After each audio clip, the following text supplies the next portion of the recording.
Bom dia, pessoal. Começando a gravação da nossa aula de hoje. Boa tarde ou boa noite para quem for assistir depois, para estudar, para quem não conseguiu pegar a aula. Oi? Bom dia a todos. Bom dia, bom dia. Está todo mundo conseguindo ouvir bem? Eu estou ouvindo aqui. Ah, bacana, então. Então, gente, essa aula, né, esse tema que eles trouxeram sobre o programa da educação profissional, a gente vai encerrar, né, essa construção do programa, essa primeira montagem de um programa de educação profissional, pensando em algumas colocações técnicas, né, algumas coisas que a gente precisa tomar cuidado e dando alguns exemplos também de atividades ou técnicas que podem ser utilizadas, tá ok? Então, uma significativa contribuição para o processo de orientação profissional foi o fato de identificar como os indivíduos escolhiam suas profissões. Então, o indivíduo não pensa em sua profissão de forma abstrata. Não pensamos na profissão desvinculada de qualquer pessoa ou situação. A escolha sempre se relaciona com outros, reais ou imaginários. O futuro nunca é pensado abstratamente. Nunca se pensa numa carreira ou faculdade despersonificada. O que é que eles estão querendo dizer aqui? Para que a gente entenda um dos parâmetros que a gente tem que seguir dentro do processo de orientação profissional. A, a, a ideia dessa caminhada que eles vão dar, que vocês vão dar junto com as pessoas, com os orientandos, é uma ideia de caminhada um pouco mais ampla e abrangente, né? No sentido de que a gente vai construir em conjunto um processo que para o indivíduo tem todo um significado, né?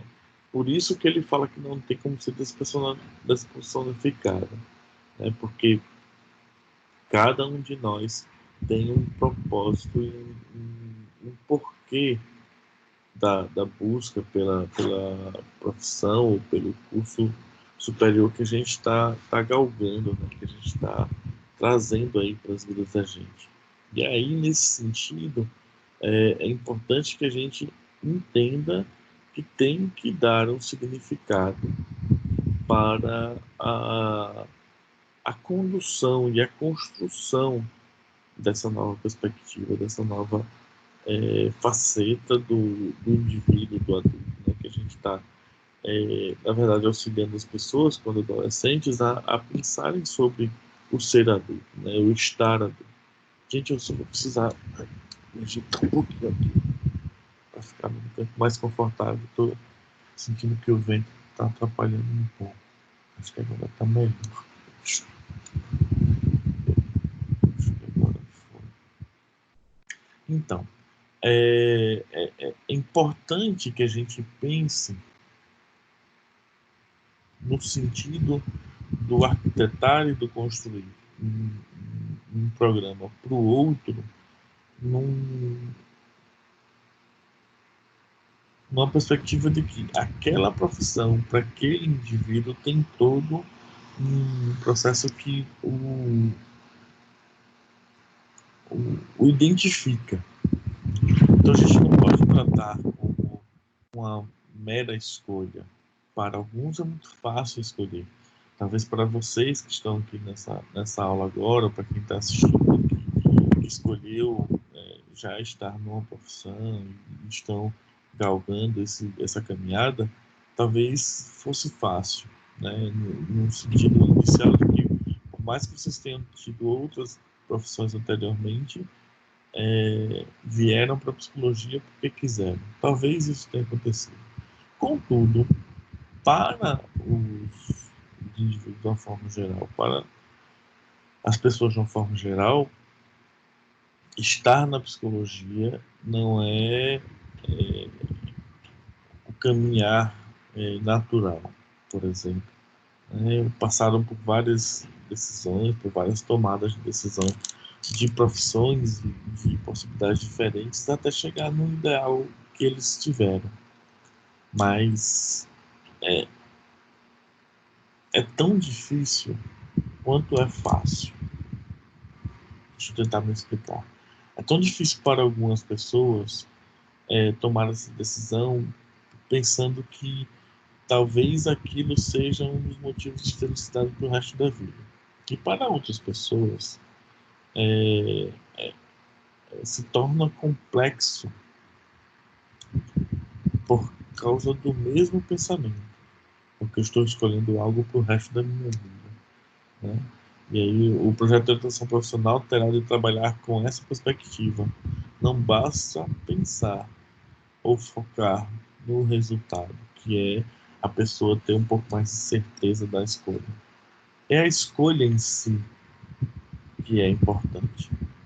É a escolha feita. É o escolher uma profissão que é importante nesse momento. E orientar vai muito além de delimitar um campo de atuação. Torna-se relevante no projeto a atenção em desmitificar a ideia de que o orientador vai fornecer um resultado pronto para as inquietações e dúvidas do escolhido, né? Eu venho falando muito sobre isso, né? A gente não vai entregar para a pessoa como a gente faz uma seleção de pessoal para uma vaga de emprego, a gente não vai entregar para o indivíduo, ó, diante de tudo que você passou aqui, você tem 3 opções agora, são 3 profissões que você se daria muito bem. A gente não vai fazer isso. Isso não funciona, certo? Pode ter funcionado em uma outra época, com uma outra perspectiva de psicologia que não a nossa atualmente. Mas a visão que a gente sabe que esse processo é um processo muito mais amplo, muito mais cuidadoso, né? O processo de decisão é do orientando, que necessita de apoio e auxílio nessa busca de possibilidades, o desvendar das influências que teve na construção da imagem da sua possível profissão. E aí, nesse sentido, é por isso que a gente diz que é extremamente interessante que esse trabalho seja feito, por exemplo, em grupo, que esse trabalho seja feito com mais pessoas também caminhando para a escolha profissional. Por que eu estou dizendo isso? Porque em grupo, diferente do processo clínico individual, o grupo ele pode se gerenciar. As dúvidas do grupo pode ser que seja certeza para uma e dúvida para o outro, e eles vão dialogar dentro das suas incertezas e suas certezas, dentro das suas dúvidas e das suas clarezas sobre o processo. E assim, é, é um processo rico para todo mundo, porque todos os indivíduos vão estar envolvidos no processo de todos os indivíduos, inclusive você. Nós não vamos dar respostas prontas. Não vamos dar possibilidades de sucesso garantido. A gente vai garantir ao indivíduo que ele vai fazer uma escolha e ele vai conseguir assumir a sua própria escolha. E isso é o mais importante nesse momento para o pensar sobre o processo de orientação profissional. Eu não vou delimitar quais são as áreas que as pessoas vão seguir, tá ok? Então, a aplicação do projeto de orientação profissional, né, geralmente a gente trabalha o processo de orientação profissional em 6 ou 7 encontros, né? Eu tenho falado para vocês que de 5 a 10, né, foi a média que eu trouxe para vocês, né, 5 a 10. 10 eu acho um número ideal, meu Roberto. Eu acho que 10 encontros é um número ideal no sentido de que eu consigo amarrar tudo que eu preciso. Bom, gente, desculpa. Essa coisa de gravar vídeos tão cedo e dar aulas tão cedo, às vezes a gente é pego por esses bocejos, né? Então, assim, por que eu acho 10 um número interessante? Porque você vai ter tempo, inclusive, de conseguir, em alguns momentos, trabalhar individualmente com os participantes, né? Você vai ter tempo para explorar mais algumas facetas, né? Com a duração de 2 horas para cada encontro, formando um grupo de 8 a 10 pessoas. Não façam grupos muito maiores do que isso, né? Não tenho pretensões. Professor, Pode falar. mas, por exemplo, a gente que pensou em fazer uma escola, essa questão de marcar uma quantidade grande de encontros, a gente provavelmente não vai conseguir essa liberação por conta da dinâmica da escola, né? Porque vai invadir o horário e tal. E aí a gente pensou em fazer uns 4 ou 5 encontros. Também não tem problema, não é isso? Acho que Não. você falou do ideal. Então, eu vou chegar lá, eu vou chegar nessas características e vocês vão entender, tá bom? Mas aguarda aí, segura aí a dúvida que eu vou falar e pode ser que ainda permaneça a dúvida e vocês tiram, tá bom? Mas foi pertinente que vocês falaram, que você colocou. Então, o que acontece? Encontro de 2 horas, um encontro de 2 horas, ele cabe na ideia de você ter uma tranquilidade maior de preparar as atividades daquele dia e poder ter um processo de feedback mais elaborado. Um processo de feedback que é onde, na conversa depois da atividade realizada, que seja um teste aplicado, seja uma dinâmica, seja um vídeo, um filme que vocês assistiram, não importa, a devolução de uma atividade, vocês vão conseguir, nesse tempo de 2 horas, poder trabalhar e ouvir a fala de todo mundo e questionar sobre os processos de cada um no grupo. Então, isso é extremamente importante, né? Com a presença do coordenador e um auxiliar observador nas condições, na condução, na condução das atividades, certo? Deixa eu corrigir aqui rapidamente o texto para que não fique na condução. Puxa, tá todo.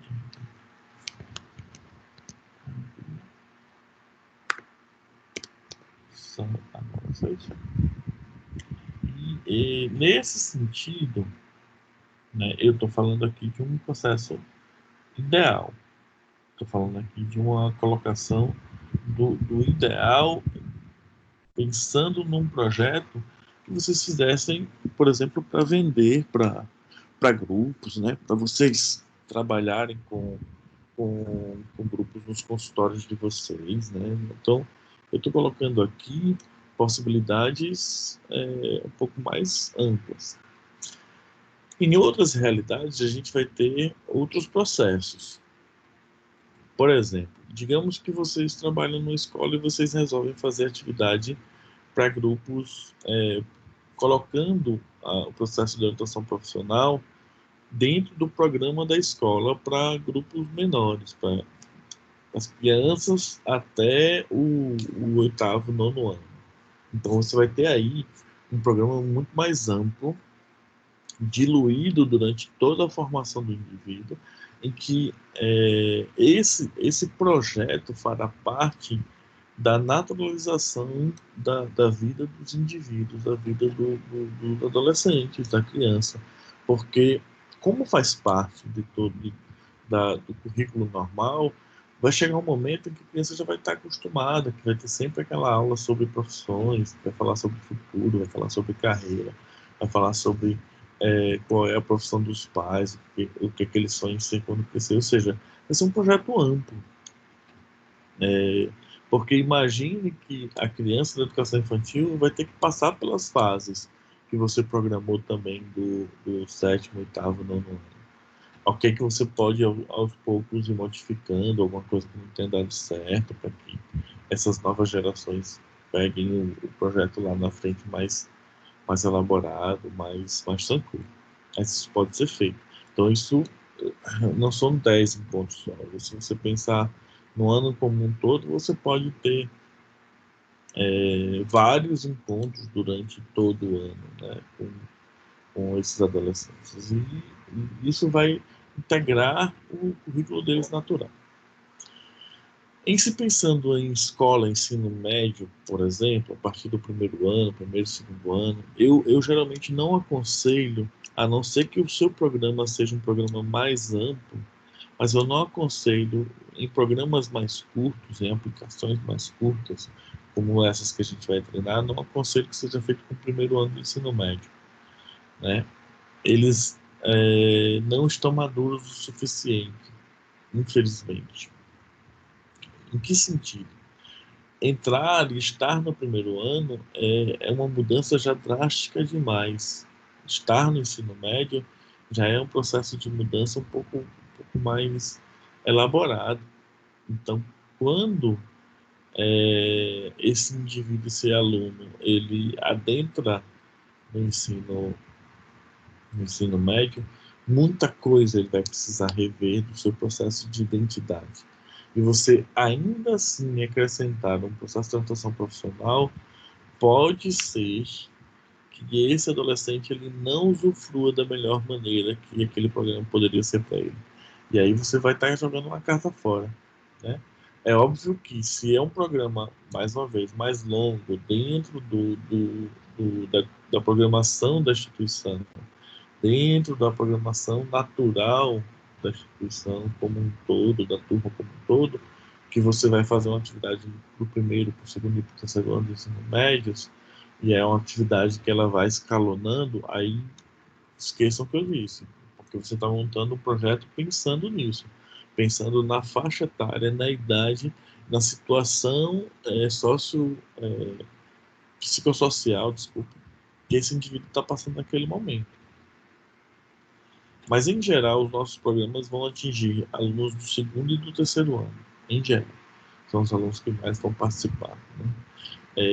Quando a gente fala de escola, que a gente vai aplicar um projeto, uma atividade que exige vários encontros e é um processo extracurricular, se a gente pode falar assim, nesse caso, vocês vão estar delimitados por duas coisas. Primeiro, o tempo que vocês, enquanto profissionais, necessitam ou têm disponível para aquela atividade. Então, digamos que no caso da gente, que vai ser um projeto que vocês vão aplicar e tem um prazo final para vocês terminarem essa parte dessa atividade, né, o final do período de estágio, por exemplo, de atividade prática, então a gente vai ter um período delimitado. Dentro desse período delimitado, quantos encontros a escola permite que tenha? A escola só consegue organizar um grupo com um horário por semana e vocês só vão ter 3 meses, 2 meses. 2 meses dá muito bem para você planejar 8 encontros, anunciando 7. Daqui a pouco eu explico sobre isso. Mas se você só tem um mês e você vai ter só uma vez por semana na escola, num horário em que não prejudica a aula do aluno, porque isso é uma coisa que a gente não pode fazer, é prejudicar a rotina da escola, da instituição. A gente não pode prejudicar a forma e o formato que essa instituição tem, os seus cronogramas e os seus programas. A gente tem que se adaptar ao que está posto. E aí a gente pode passar, quando a gente pensa em atividades de mais de um mês, a gente pode passar por semana de prova, por exemplo.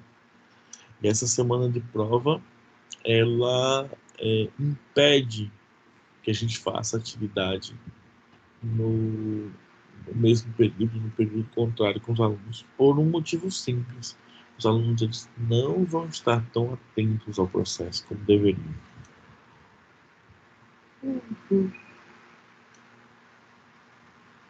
Desculpa, gente. Parece que eu não dormi direito, né? Mas tá sono, né? Esse tempo friozinho também, né? Dá vontade de dormir. Eu compreendo vocês. Né? É o que eu tô sentindo agora. Então, voltando. Então, quando vocês falam para mim, professor, mas a gente só programou 4 encontros. Ok, é prudente isso. É bacana isso, porque vocês estão jogando com uma realidade que se apresenta, né? O ideal é a gente não fazer suposições anteriormente, porque de repente a escola consegue para a gente 2 dias na semana, 2 momentos na semana, né? A gente consegue fazer uma atividade no horário contrário do aluno, né? Ele estuda de manhã e faz atividade com a gente da orientação profissional à tarde. Ou então, ao contrário, a gente vai de manhã e eles ficam até de tarde, porque as aulas deles são à tarde. Então, essa dinâmica, a gente não tem como prever. Mas, professor, eu trabalho na escola, eu sei como é. Ok, não está aqui quem falou. Mas o que eu quero que vocês entendam é que, de uma forma geral, a gente tem que ter um programa que é adaptável a diferenças dos ambientes que eles vão ser aplicados. Ele é um programa que envolve atividade um pouco mais contundente para esse período, para que a gente consiga ter um resultado um pouco mais rápido, né? Então, as, as discussões elas são um pouco mais elaboradas e eu vou fazer um feedback mais amplo e não, na verdade, afunilar o feedback. Então, de repente, você consegue fazer em 4 encontros e ser bem satisfatório. O que eu acho é que em 4 encontros fica com gostinho de quero mais. Mas isso é uma experiência própria, né? Essa experiência de vocês e com os adolescentes que vocês conseguirem fazer atividades.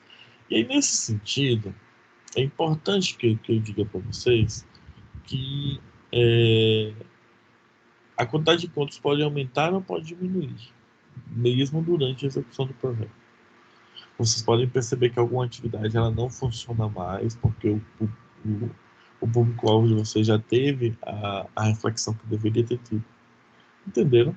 Então, existem alguns fatores que desorganizam isso que está sendo posto aí. Tá ok? Alguma dúvida? Próximo. Não, tá tudo ok. Então, assim, só finalizando, como vocês não tiveram estágio de psicologia escolar comigo, eu não sei se teve alguém aí que teve estágio de psicologia escolar, mas lembre-se de uma coisa que eu sempre falo com escola. Quando a gente entra numa escola, a gente precisa respeitar o projeto e o processo daquela escola. A gente não pode chegar impondo. Ah, mas o nosso projeto é desse jeito, só pode aplicar se for assim. A gente precisa de readaptação, porque a gente vai encontrar dentro da escola diferenciais e dificuldades diferenciais. Tá ok? Então, como é que serão estruturadas? Meu Deus, está demais hoje.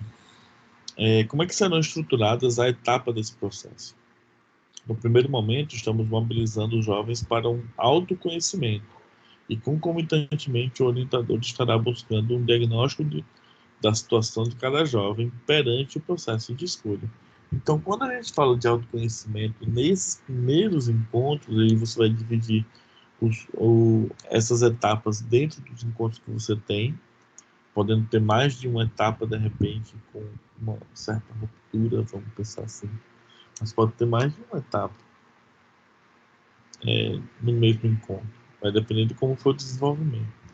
Ok? Um segundo movimento, um segundo momento é quando a gente vai entrar no contexto do mundo profissional, buscando possibilidades de atuação e compreendendo o mercado de trabalho, né? É importante que a gente perceba o quão complexo isso é, isso está se tornando. Por quê? Porque o mundo profissional, como a gente vem discutindo, a gente vai discutir hoje na aula também, ele mudou. Ele está nesse processo de transformação, mas ele já mudou, né? Já existem muitos fatores que se ligam a isso que eu estou falando agora, mas se eu posso citar um desses fatores do contexto do mundo profissional atualmente, é a questão como que eu posso dizer, do trabalho ele não ser mais o mesmo, das estabilidades no trabalho não serem mais as mesmas, né? A questão salarial hoje em dia não é o primeiro motivo de eu permanecer no trabalho ou de eu procurar um emprego, né? Na maioria dos casos, ok? Eu não estou falando dos casos de subemprego, eu não estou falando das questões de salários baixos, não é disso. Estou falando de uma nova perspectiva sobre a relação da gente com o trabalho. O objetivo é estabelecer uma leitura sobre como o trabalho é visto e reconhecido pela sociedade atual e elimina preconceitos. Então, essa coisa de eliminar preconceitos sobre o trabalho, sobre as questões de gênero dentro do trabalho, é uma questão que está sendo batida na tecla aí muito forte. Tem gente que diz assim, poxa, isso já está ficando chato. Mas não está ficando chato, porque ainda não mudou. As mulheres ainda são diminuídas, menosprezadas no seu mercado de trabalho, né? As pessoas negras, pretas, né? Acho que é o melhor termo para falar, elas também sofrem preconceito ainda, né? Não são todas as pessoas negras, pretas que conseguem chegar a um patamar de gerência. Eu acho que a porcentagem é bem pequena nesse sentido. E, por fim, asseguramos focar na compreensão desse jovem sobre o seu projeto de escolha. Ele deverá refletir sobre o que implica escolher, no que foi deixado ao escolher, o peso da decisão e como viabilizar a escolha. Neste passo, vamos debater sobre valores, interesses e necessidades que se encontram em sua opção, um incentivo para o jovem refletir o que é dele e quais são as suas influências sociais em suas posições. Então, isso cabe ao indivíduo, né? Chegar a essa percepção de mundo, né? Alguma dúvida, gente? Alguma questão? Então, os 3 passos são esses. Inicialmente, trabalhar o autoconhecimento, depois trabalhar a questão das profissões e, por fim, trabalhar as questões éticas na condução do trabalho, né? Quais são os seus valores, seus interesses, suas necessidades dentro do processo de trabalho. E como a gente vai operacionalizar isso aí. Uma das coisas primordiais é a verificação do espaço. E eu não estou falando de pegar uma luneta e olhar para o céu, estou falando do espaço onde você vai trabalhar as suas dinâmicas. Olhar se o espaço tem um tamanho ideal, se comporta todas as atividades que vai envolver correr, pular, se agachar, ou se vai ser um espaço pequeno onde as pessoas não vão poder fazer isso. O local está apropriado para atividades que envolvam escrita. Identificar se existe no local lugares para que as pessoas escrevam, desenhem. Se não, você precisa providenciar isso, né? Se você vai botar uma atividade que envolve desenhar e no local não tem uma grande mesa, uma grande bancada para que as pessoas possam fazer isso com tranquilidade, você tem que providenciar esse apoio, por exemplo. Ok? A iluminação e a ventilação são satisfatórias? Isso é um caso à parte, até porque a gente tem aquela brincadeira, aquela guerra eterna, né, de que as mulheres sentem mais frio do que os homens, na maioria dos casos. Então, os homens sempre querem o ar-condicionado um pouco mais pesado e as mulheres querem menos. Mas o ideal mesmo é um ambiente que seja aconchegante e que seja instigante ao mesmo tempo. Aconchegante no sentido de que como é que eu posso falar sobre isso? Que o ambiente ele seja acolhedor para o indivíduo, né? Que ele possa acolher as suas necessidades e os seus parâmetros. O local está apropriado para atividades que envolvam escrita, a iluminação e ventilação estão satisfatórias. E isso é importantíssimo também, né? Hoje em dia, com a coisa do vírus, A gente tem falado muito do espaço de aglomeração, e dinâmica de grupo envolve aglomeração. Né? E geralmente não são com poucas pessoas. E aí o processo ele se apresenta, eu acho que eu posso dizer assim, como algo um pouco mais sério e com um ambiente um pouco mais organizado, né? Possui recursos necessários para as tarefas, ou seja, você tem prancheta suficiente para todo mundo desenhar, tem caneta suficiente para todo mundo escrever, tem lápis suficiente para todo mundo desenhar com borracha. Você providenciou isso ou você espera que as pessoas tragam? Então, isso são coisas que você já tem que botar no seu planejamento. Né? Mas, Roberto, eu ainda não conheço o espaço. Ok, você vai viabilizar a atividade para o espaço que você imagina. Quando você encarar a realidade, você verifica se aquele espaço se encaixa no que você quer ou se você vai ter que ter outro espaço. Ok? Para frente.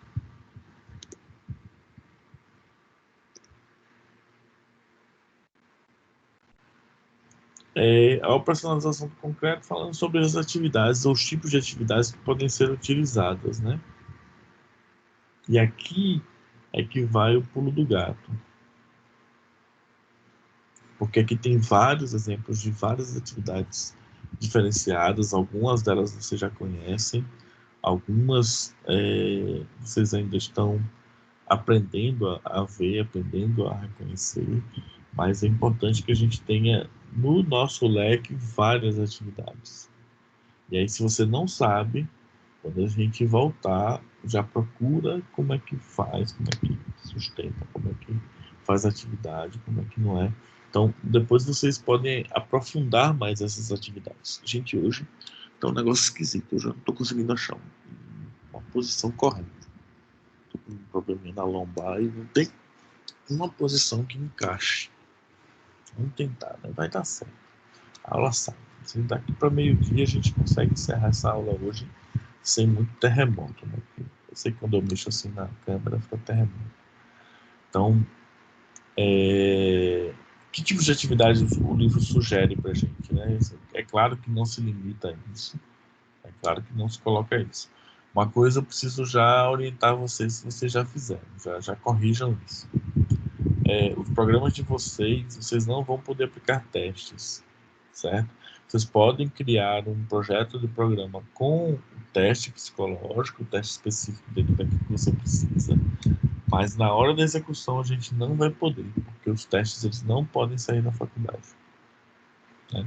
E vocês, como alunos de psicologia, não são psicólogas ainda, vocês não vão poder aplicar testes. Até porque eu não vou estar supervisionando vocês, não vai ter outros professores supervisores, né? Mas são coisas mais caras e que demandaria assim, muita coisa, tipo a escola comprar os testes para todos os alunos, para vocês aplicarem, vocês mesmos comprarem, não importa, mas assim, a, a, as atividades elas estão aqui de forma genérica. O teste talvez seja a única que eu diria para vocês planejem sem a necessidade do teste, tá ok? Então vamos lá, exercícios escritos. Descrever atividades que desencadeiam nos jovens paradas necessárias para conduzir a reflexão de pensamentos e sentimentos quanto à carreira.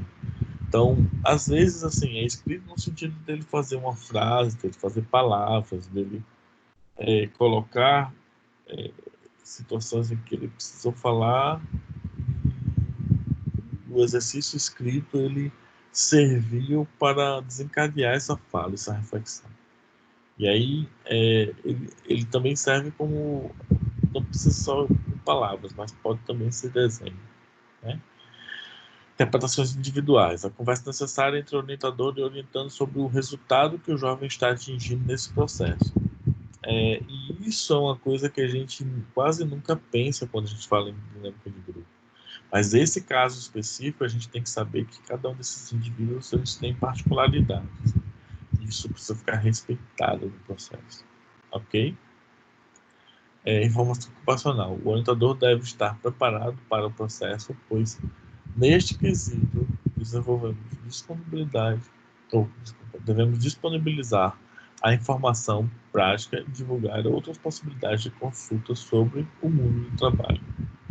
Então, nós somos a principal fonte de informação sobre as áreas de atuação para essa criança e adolescente. Isso parece uma carga, como que eu posso dizer?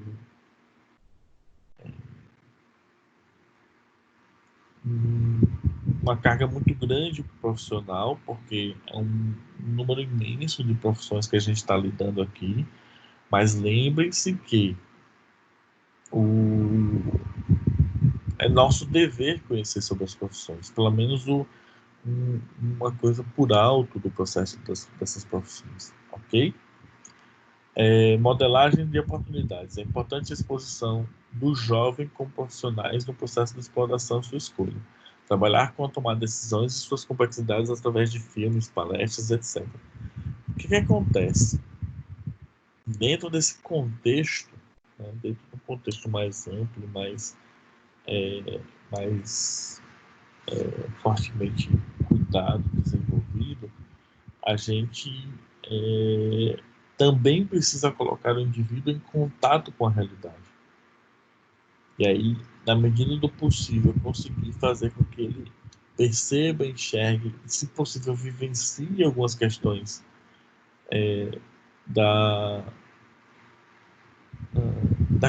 daquela profissão que ele quer.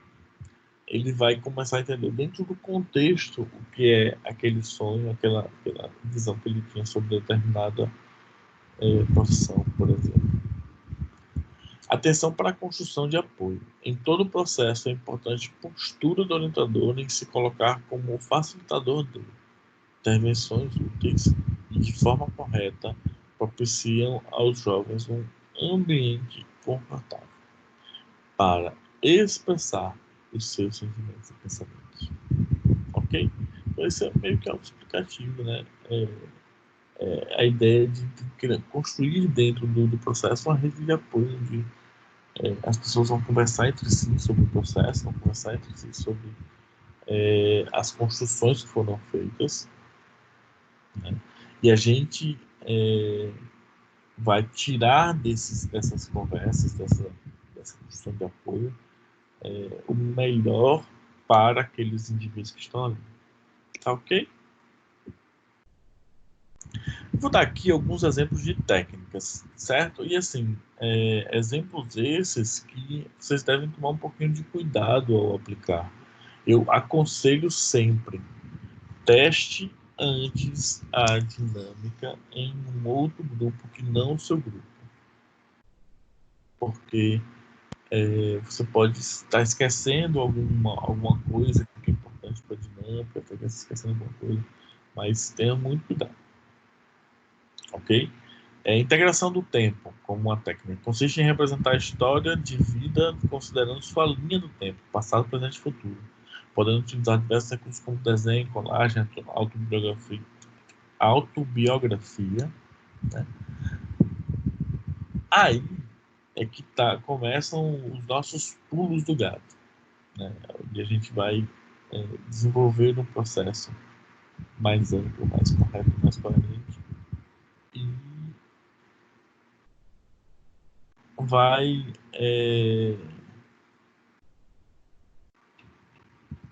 produzir para o indivíduo uma possibilidade de pensar sobre si, né? de ter uma autorreflexão, né? Que é um dos nossos objetivos iniciais, ok? Se vocês quiserem perguntar sobre alguma das técnicas, tiverem dúvidas da explicação de algumas das técnicas, podem falar que eu volto, tá bom, gente? A técnica RO, que é a técnica da realidade ocupacional. Essa técnica utiliza uma técnica americana, mas que foi trazida já para o Brasil por algumas autoras e tudo, é bem interessante. Ela trabalha com fichas, né, onde um lado da ficha vai ter a profissão, falando um pouco disso, do outro lado vai ter uma reflexão sobre aquilo. Então, é a ideia de que eu vou ter que falar isso, né? A realidade, ela tem uma faceta. E aí, nesse sentido, os cartazes, ele vai despertar a imaginação, que pode ser boa, pode ser ruim, e ele tem o poder de poder fazer com que você pense sobre aquela profissão. Vai ter um cartão com um lado da figura, o outro lado com as informações sobre a profissão, onde estudar, o que fazer, né, de forma mais ampla. Ok? O roleplay. Né? O roleplay, na verdade, é mais conhecido como simulação. A gente faz muito isso, faz essas peças que a gente faz, que a gente chama na faculdade, essas apresentações artísticas, tudo é roleplay, né? Só que quando você faz a atividade voltada para o processo da descoberta sobre a profissão, a gente vai ter dentro do, do ambiente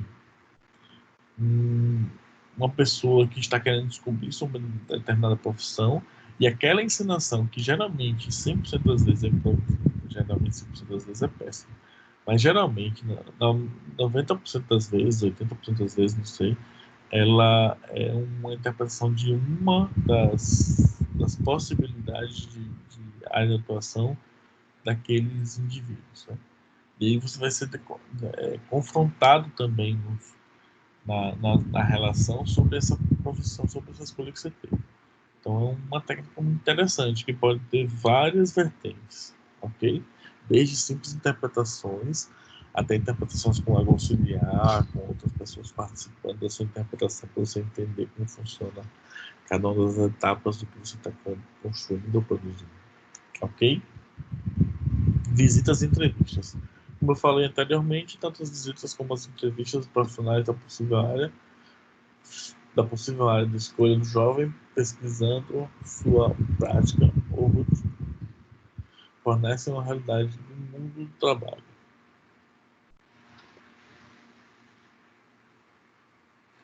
Alguma dúvida, pessoal? Tá todo mundo dormindo que nem eu? Eu sei que a aula tá chata hoje, nem eu tô comentando. Além dessas técnicas, alguém ligou aí o microfone. Alguém quer falar? Ou é só para falar que tá tudo bem? Tá tudo ok até agora. Tá bom.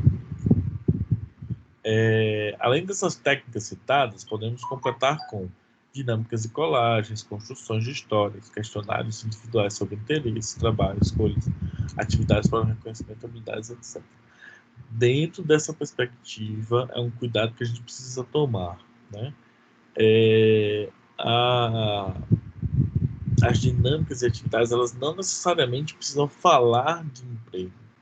Elas podem falar sobre relações interpessoais, porque vocês vão precisar trabalhar essas coisas, né? Vão cobrar da gente que as atividades elas exijam ter um olhar, uma visão mais ampla da ideia de que eu posso aplicar e posso fazer a reflexão para dentro daquele grupo que o grupo precisa. E durante todo o processo, seja qual for a técnica aplicada, o olhar do orientador deve estar sempre atento ao grupo.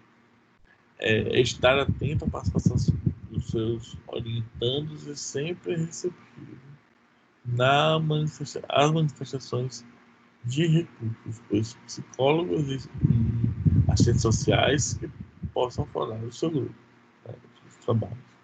Ok? Então, assim, não, tem mais algumas coisas que eu esqueci. Parcerias e trabalhos interdisciplinares no processo de transição profissional. Um pouco disso que vocês já falaram, né? Instituições de ensino que demandam as propostas, como as escolas. Então, a parceria é boa, que você pode fazer atividade tanto dentro da escola, como você pode fazer essa atividade dentro do seu consultório, com um grupo menor, né? Os cursinhos pré-vestibulares, às vezes as pessoas estão ali porque não estão conseguindo aprovação ou porque sonham em ter aprovação e quer fazer o cursinho para poder ter mais certeza. Então, é um campo riquíssimo para as pessoas descobrirem sobre sua sexualidade.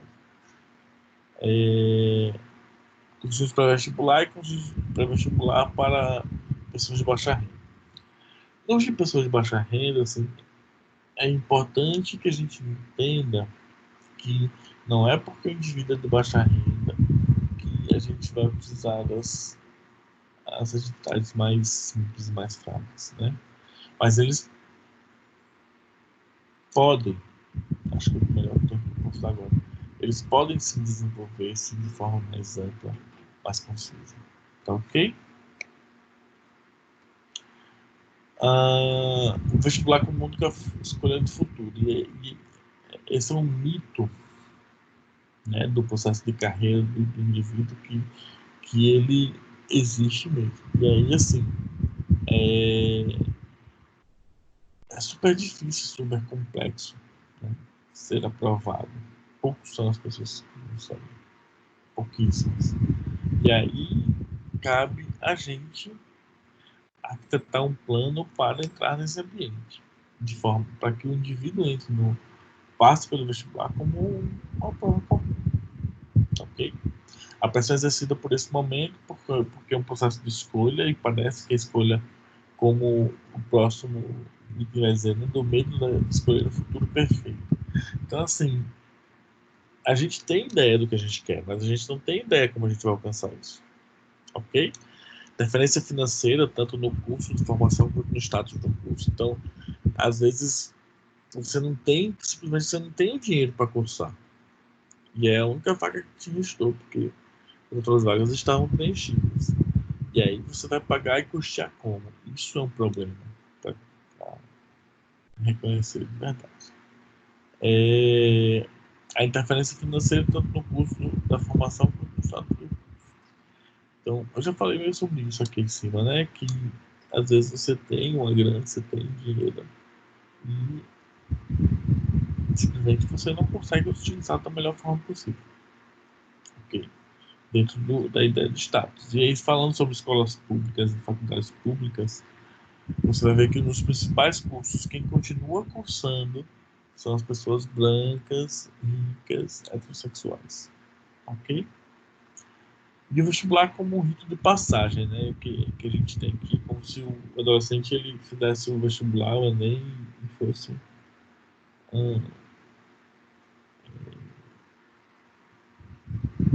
trazido, desenvolvido um processo de mudança de paradigma para o indivíduo. Então, ok? Questões que a gente precisa tomar cuidado. Eu venho trabalhando sobre isso assim, de forma exaustiva, até certo ponto de vista, né? Chato e maçante sempre falar sobre isso, mas assim, cuidado, todo cuidado no que concerne, no que se fala sobre esse estilo profissional, sobre ética, é pouco. Então, evitem se chamar de atenção. Tá ok? Métodos e técnicas utilizados pautados em bases científicas aprovadas pela profissão. Então, a gente tem um Conselho de Psicologia, Conselho Federal, que baliza isso, que tem os atos normativos, né, que não são necessariamente o Código de Ética, mas é um adendo ao Código de Ética. Então, né, os documentos elaborados e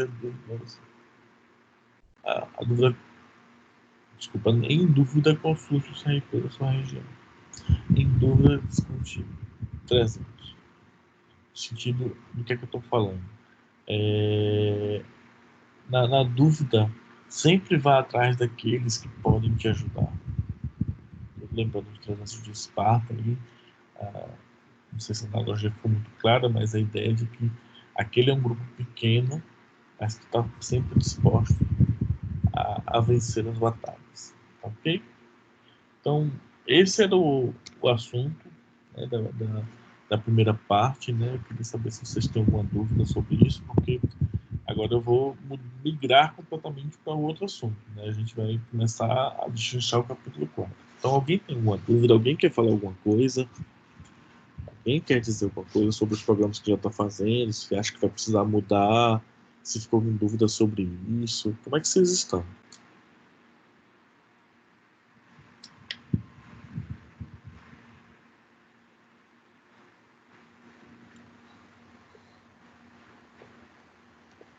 Professor, Pode falar.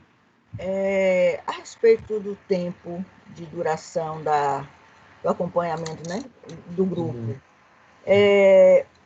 de repente a gente pode colocar no nosso trabalho, né, ou então no nosso esquema de trabalho, que vamos precisar de 6 semanas, mas a empresa não disponibiliza esse tempo todo. Aí você assim, olha, vamos programar para 3 semanas. Como é que a gente pode fazer aquilo em 3 semanas, um projeto que era de 6, 7 semanas? Então, essas amarrações, digamos assim, a gente vai ter que tomar muito cuidado, porque é na barganha com aquele que está contratando que você vai resolver esse processo. E aí você é a técnica especialista nesse momento para dizer para ele qual é a realidade. Preste atenção. Não sou eu que estou dizendo que tem que ter 3 semanas, ou pode ter, ou não pode não ter. Eu estou te dizendo que se a gente fizer em menos tempo, você não vai ter o resultado que você precisa. Ou seja, colocar para o indivíduo que aquilo ali, aquele quantidade de encontros é imprescindível. Se você diminuir, coisas vão ficar de fora. Você falando, eu só comecei a pensar aqui assim, em empresas ou locais que realmente têm algum tipo de programação e que, às vezes, no momento que a gente chegou, só dá tempo de poucos encontros. E aí, ao mesmo tempo, a gente também pode ver, ao contrário, por mais que a gente tenha feito o programa para 6 semanas, a gente ver se a gente consegue condensá-lo. E aí a gente já explica às pessoas, ó, como é um programa que eu vou ter que condensar, diminuir a quantidade de encontros que eu preparei, eu não garanto que a gente vai ter uma satisfação real na execução do trabalho. Eu vou fazer o possível para que tudo corra bem, mas infelizmente eu não posso garantir a fidedignidade do trabalho. Ok? Aí assim, é uma barganha. Ah, então não dá 6, mas 3 é muito pouco. Então me dê mais um dia na semana e eu venho 4 vezes. Sei lá, assim. Barganhar. Esse é o fato, é barganhar. Ok? Certo, ok. Mais alguma dúvida?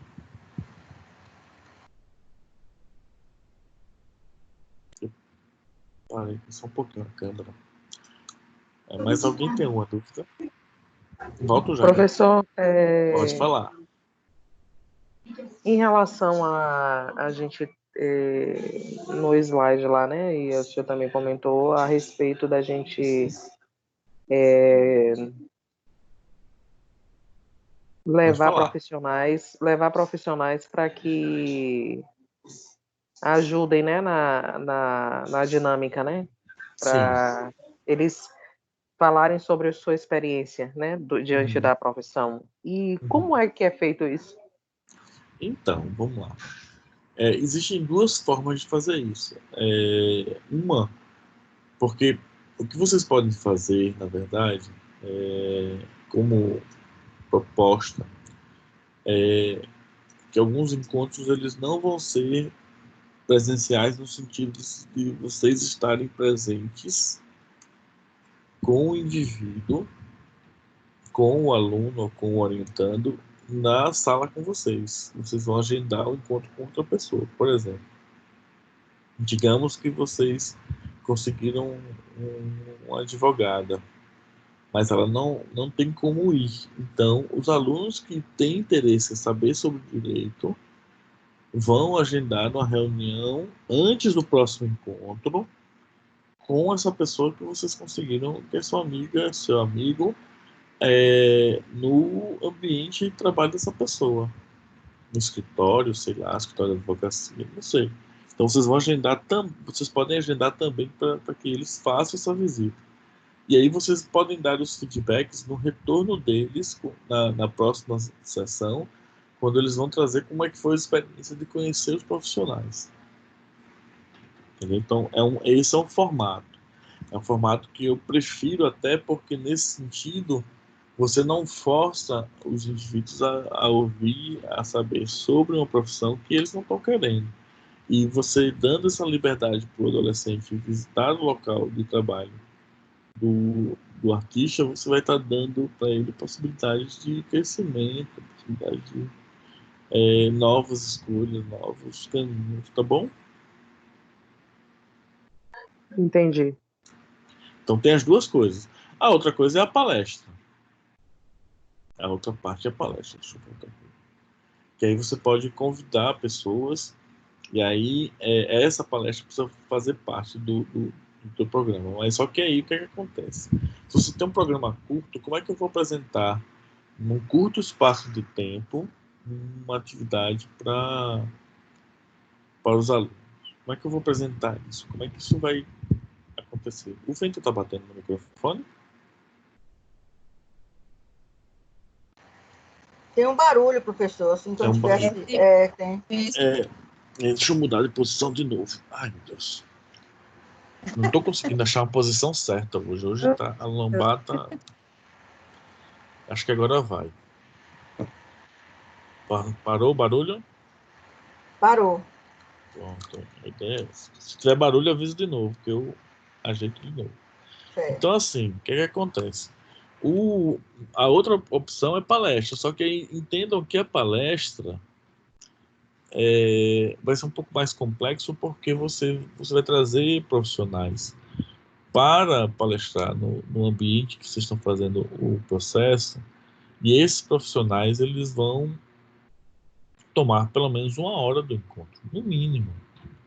Quando a programação da entrevista é no ambiente do outro, né, no outro espaço, aí essa atividade ela desenrola assim por 2 horas, 3 horas, vai depender muito da disponibilidade do profissional, né, e das perguntas que a pessoa fizer, do que o adolescente fizer, mas trazer um palestrante, ele vai falar no mínimo 1 hora.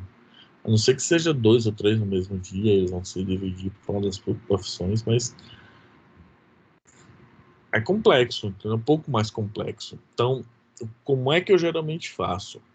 Quando eu não tenho contato, ou a possibilidade do contato, eu mesmo apresento a profissão em forma de cartões, em forma de uma atividade que os adolescentes possam conhecer a profissão, ou seja, trago algumas informações que existem, trago vídeos que falam, que fazem, que mostram a pessoa agindo, atuando. Então, dependendo do tipo de atuação que for ter, eu trago essas possibilidades desse jeito.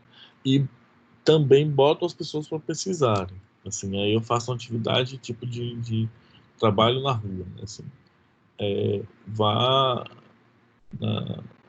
na rua, no seu bairro, no lugar onde você mora, procure pessoas que conheçam alguém na profissão que você quer. E você vai ter que trazer na semana que vem o resultado da entrevista. E aí você pode ponderar com a pessoa, eu não conseguia, não tive como e tudo, não sei o quê. Tá, mas você não conseguiu porque não quis, você não conseguiu porque não teve tempo, você não conseguiu porque estava desleixado. Qual foi a desculpa que você vai dar e qual a desculpa que você vai dar sobre o seu desenvolvimento? Só que é um tipo de atividade que você tem que tomar cuidado, porque se ela for feita em comunidades carentes, você vai ter realmente uma dificuldade maior de falar com determinadas profissionais. Então, a, a construção desse processo depende de vocês, tá ok?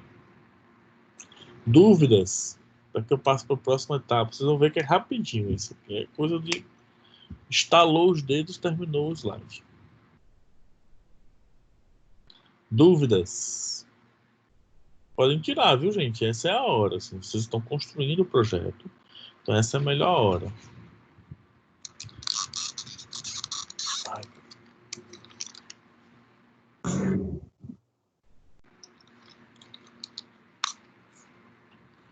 Nenhuma dúvida?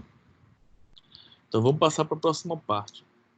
Gente, esse capítulo, esse quarto capítulo, vocês vão perceber que os capítulos são muito curtos, né? São muito curtos.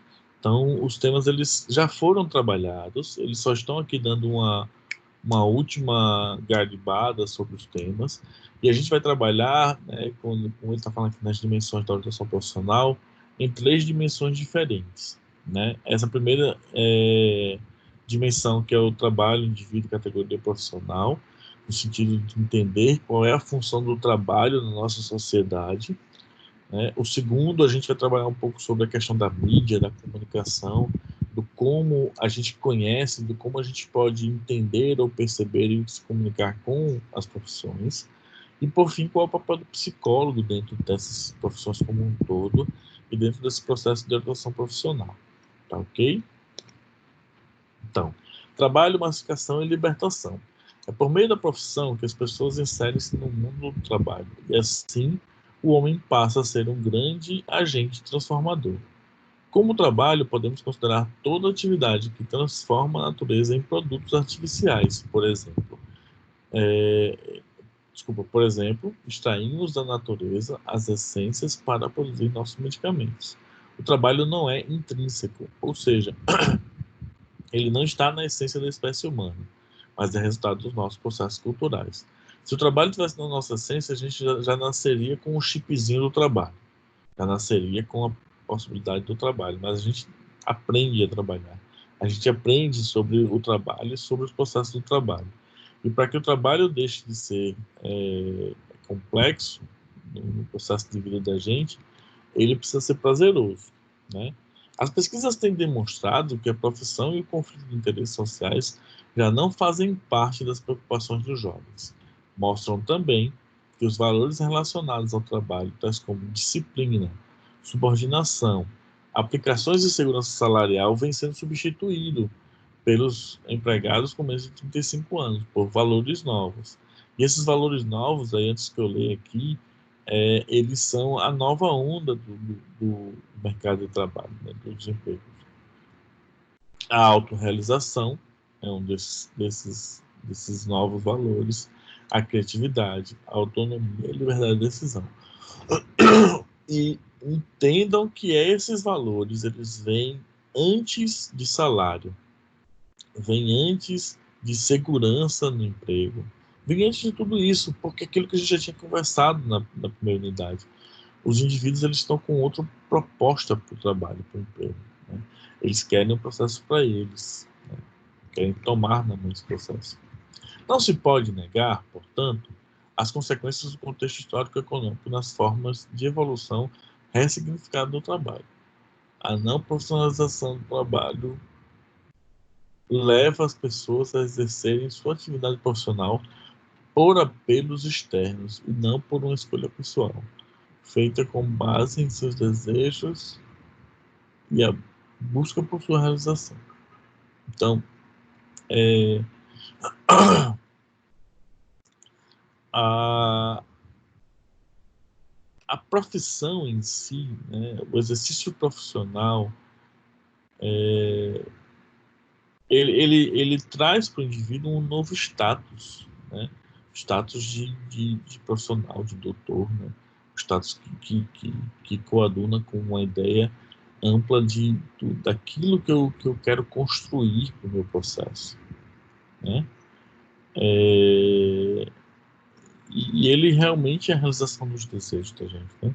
Nesse sentido, cabe ao profissional de orientação profissional estar ciente das reconfigurações dos ambientes ocupacionais, bem como das transformações pelas quais passa o mercado de trabalho, levando seus orientandos a um processo de reflexão sobre sua escolha profissional em termos das suas expectativas e postura para o fato de construir identidade ocupacional.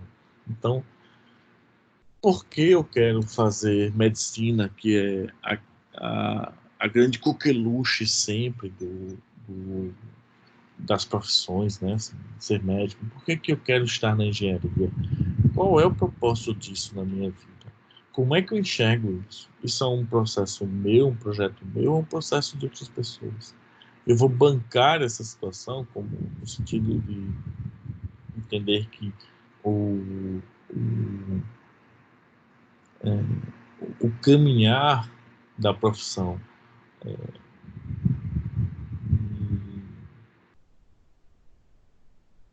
me constrói ou me configura enquanto um profissional daquela área. Então, dar um exemplo pessoal, né, nesse sentido, quando eu escolhi ser psicólogo, eu tinha um ideal do que é ajudar. Dentro do curso, eu fui modificando esse ideal, eu fui reconstruindo, mas aquela essência continuou. Né? Ser psicólogo ainda continuou sendo para mim um fator preponderante. Ok? Se alguém precisar interromper, interrompa aí, viu, gente? Essa é a hora. Categorias profissionais e princípios deontológicos. O que é a deontologia? Né? O que é isso? Vamos explicar aqui agora. Na atualidade, temos uma corrente de mudanças em direção às relações de trabalho. Na era da informação e do conhecimento, há um menor apelo às habilidades manuais de trabalho para um destaque na evolução tecnológica de produção. O mundo do trabalho configura-se em um cenário dinâmico, competitivo, com necessidades constantes de adaptação, buscando novas competências e lidando com transformações. Os trabalhadores, para participarem desse processo, precisam cada vez mais utilizar sua capacidade intelectual aliada a uma competência de relacionar-se com o meio que atua. Explorar uma área profissional vai além do atendimento das tarefas rotineiras desse profissional. Evidencia-se a importância de um olhar mais abrangente que sai dos limites da atuação para entender quais são as relações que essa profissão estabelece com o mercado de trabalho. Um dos parâmetros que norteiam a atividade ocupacional e delimitam as possíveis relações que uma profissão possa ter com o mercado são os códigos de ética profissional. Podemos dizer que o princípio deontológico de uma categoria profissional traduz a ética direcionada ao exercício profissional. Então, na verdade, princípios deontológicos são princípios que norteiam aquilo que a gente pode ou não pode fazer na profissão. Quer dizer, ou não, né? Que a gente pode e não pode fazer. Né? O que é permitido, o que é proibido. Quais são as categorias de atuação da profissão. E aí, qual é a diferença disso para a ética? Vocês podem estar me perguntando. Qual é a diferença disso para a ética comum? Antes que vocês perguntem, eu já respondo. A diferença é que é o seguinte. A ética nas relações, né, principalmente nas relações sociais, ela tem um porquê de ser. Ela também, como um princípio deontológico, ela é um chamamento da população, mas ela tem um fator de ser. E a gente precisa respeitar, como, por exemplo, a ideia de que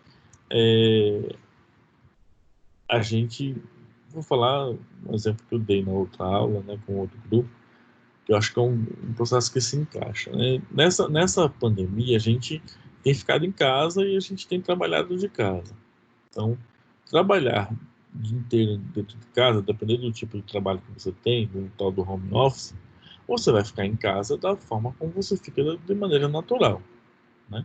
Tem gente que fica com roupa de dormir o dia inteiro, tem gente que fica com bermuda, tem gente que fica pelado. Então, cada família, cada pessoa, cada conjunto social dentro da sua casa, dentro das suas 4 paredes da sua casa, tem uma forma de ser e de agir que não necessariamente está certo, está errado. Dentro daquele ambiente, aquilo é permitido, desde que você não atente contra ninguém dentro de casa, mas esses códigos de vestimenta são tranquilos. Né? Estar e trabalhar pelado não faz diferença, até porque você está trabalhando ali na frente do computador e as pessoas não estão vendo como é que você está. Então, isso é algo que, se você sai na rua e você vai para o seu trabalho nesses trajes ou sem trajes, você está cometendo o que a gente chama de atentado violento ao pudor, que é um crime. Mas se é um crime e eu posso fazer dentro de casa, como é que ainda é um crime? O crime se configura porque você saiu na rua dessa forma, de forma consciente, inclusive. Então, a relação entre o princípio deontológico e essa questão das relações humanas, as realidades humanas da nossa vida, é uma linha tênue. Eu não vou ser preso por estar lá dentro de casa. Agora, nos princípios deontológicos, não. Você pode ter o seu diploma cassado se você cometer uma falha grave de ética. Você pode ter o seu diploma cassado se você cometer uma conduta complexa. Então, há uma diferença marcante, né? Espero que vocês tenham entendido. Uma coisa é o que você pode e não pode fazer na profissão. Outra coisa são as éticas das relações sociais que vocês podem restabelecer ou estabelecer diferentes dentro de casa, né? Conhecimento e relacionamento são as competências chaves a se desenvolver neste novo mercado de trabalho. Conhecimento para identificar e entender as extensões de sua profissão, ganha neste novo mercado de trabalho e reposicionar sua profissão em questão das relações que essa apresenta, não só na organização, como também em seus pares de trabalho. Então,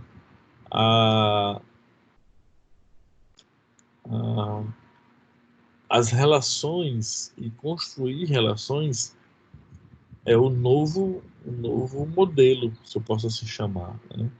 É o novo propósito e proposta, né? Se eu posso assim chamar, para as relações de trabalho hoje em dia.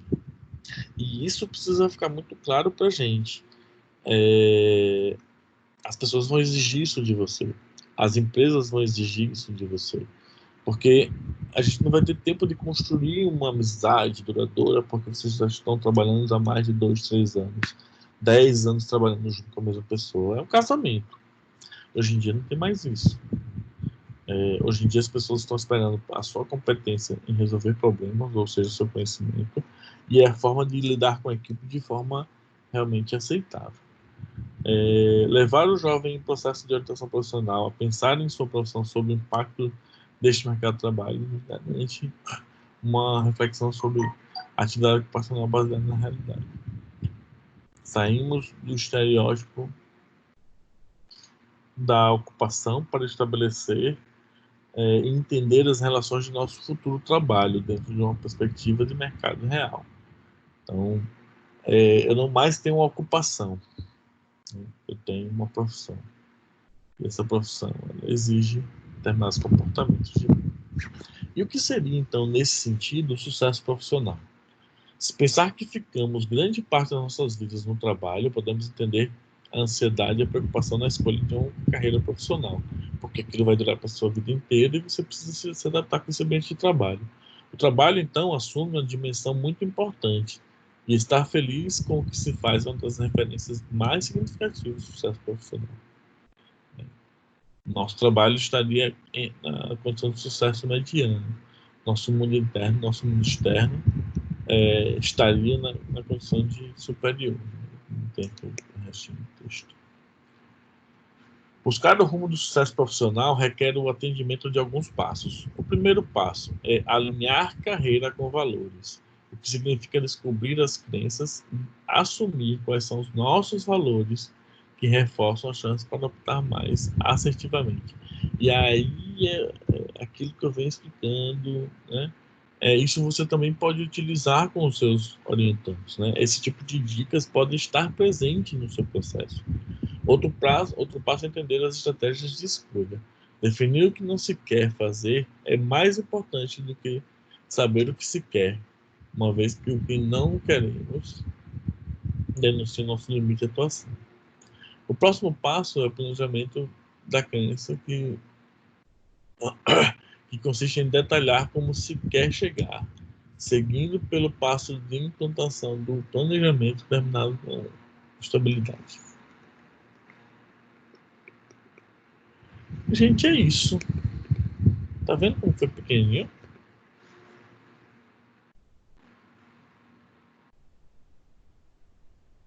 Acabou.